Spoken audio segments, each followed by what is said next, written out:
This is Justice, Senior Associate Justice, Acting Chief Justice.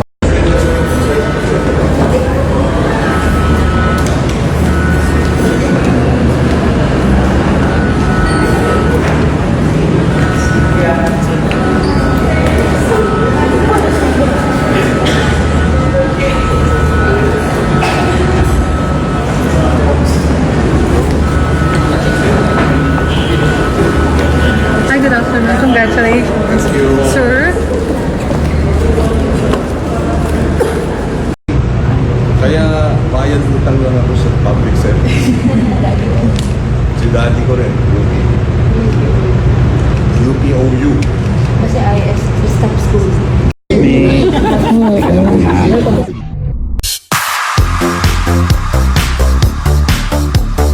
Buong pusong ipinakita ng megastar na si Sharon Cuneta ang kanyang suporta sa panunumpa ng kanyang asawang si Kiko Pangilinan.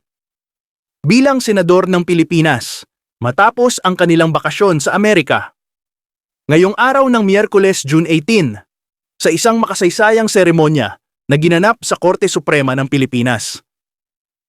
Personal na pinanumpa si Kiko ni Senior Associate Justice Marvic Leonen. Kasama ni Kiko ang kanyang buong pamilya, kabilang si Sharon, na buong pagmamalaking ibinahagi ang kaganapan sa social media. At Kiko's oath-taking today at the Supreme Court of the Philippines.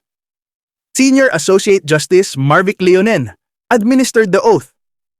Now Kiko is ready to take office at the Philippine Senate on June 30th.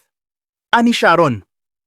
Ipinagmalaki rin ng megastar ang kanyang Filipiniana attire na gawa ni Jot Losa at ibinahagi ang sentimental na halaga ng kanyang suot na malong skirt. Ang telang ginamit sa palda ay mula sa malong na regalo ng mga kagalang-galang na pinuno ng MILF, Moro Islamic Liberation Front, sa kanyang pagbisita sa Bangsamoro Autonomous Region in Muslim Mindanao noong nakaraang buwan. My skirt is made out of one of the two malongs that the esteemed leaders of the MILF gifted me when I visited BARM last month. And I treasure it, them both, so very much. That visit was truly one of the highlights of my life. Isang makabuluhang araw hindi lang para sa kanilang pamilya, kundi para rin sa mga Pilipino, lalo na sa muling pagbabalik ni Kiko sa Senado. Sa likod ng tagumpay ng senador ay ang hindi matatawarang suporta ng kanyang asawa na si Sharon.